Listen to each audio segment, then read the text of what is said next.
काम करते हैं, बात करते हैं आज एक सरप्राइज लूजर की, LTI माइंडट्री सुबह से एफएनओ के टॉप लूजर्स में शुमार है। आखिर ऐसा क्या मार्केट को नहीं पसंद आया, क्यों इतनी पिटाई हुई, आशीष से समझते हैं। आशीष, गुड आफ्टरनून। Good afternoon. और बड़ी गिरावट यहाँ पर देखने को मिल रही है। हालांकि नंबर्स अगर आप ऊपर से देखें तो ऐसा लगता है कि नंबर्स अच्छे थे, लेकिन फिर मार्केट खुलने के बाद पता चला कि स्टॉक में बड़ी गिरावट यहाँ पर आपको देखने को मिल रही है। कुछ बारीकियां, कुछ कंसर्न्स हैं आगे के क्वार्टर्स को लेकर, जिसके चलते स्टॉक में बड़ा रिएक्शन दिया है। अब दरअसल अगर आप देखें तो सबसे पहले मैं आपको CLSA की तरफ से जो व्यू आया है वो बता देता हूं।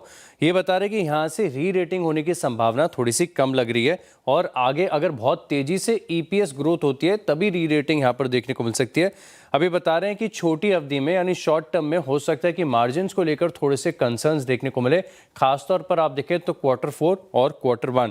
वहीं सिटी की तरफ से जो रिपोर्ट आई ये बड़ी खास, क्योंकि एक तो यहाँ पर बिकवाली की रेटिंग, ऊपर से करंट मार्केट प्राइस से नीचे का टारगेट।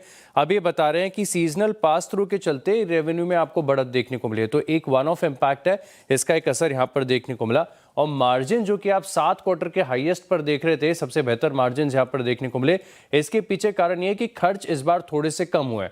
अब मार्केट यह आकलन लगा रहा है कि अगले क्वार्टर्स में इतना कम खर्च हो पाएगा कि नहीं होगा, इसको लेकर बड़ा संदेह है। अब दरअसल एक और चिंता की बात यह भी है कि जैसे वेज हाइक हुआ है, तो इस वेज हाइक के चलते भी मार्जिन पर इंपैक्ट देखने को मिल सकता है, और ये इंपैक्ट सिग्निफिकेंट है। तकरीबन 100 बेसिस पॉइंट के आसपास का इंपैक्ट है, जो कि अगले Q4 में और Q1 में देखने को मिल सकता है। तो आगे की जो चिंताओं को लेकर देखें तो स्टॉक में बड़ा रिएक्शन देखने को मिला, और स्टॉक फिलहाल के लिए अगर आप देखें तो 6.5% नीचे।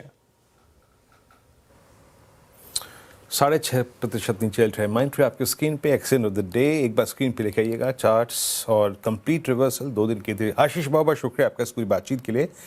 और मैं इनफैक्ट इसको आइसोलेशन में नहीं देखूंगा, मैं निफ्टी IT को साथ में मतलब ड्रॉ करके देखूंगा। LTI Mindtree minus LTI Mindtree, और एक बहुत ही स्ट्रॉन्ग केस था ब्रेकआउट का मिड कैप IT में, multi month multi year range को ब्रीच करने का, वायलेट करने का, अर्निंग्स का सपोर्ट नहीं मिला एंड क्लियर डिसअपॉइंटमेंट।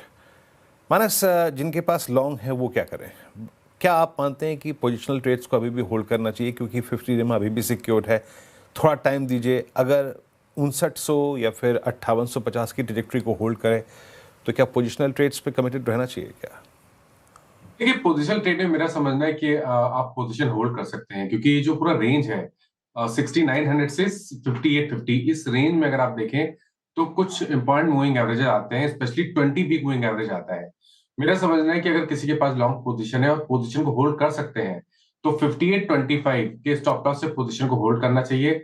रिवर्सल देखने को मिला और 6150 के ऊपर स्टॉक वापस निकला, 20 और 10 मूविंग एवरेज को रीगेन कर गया, तो फिर वापस आपको 6400 6450 तक के प्राइस देखने को मिल सकते हैं।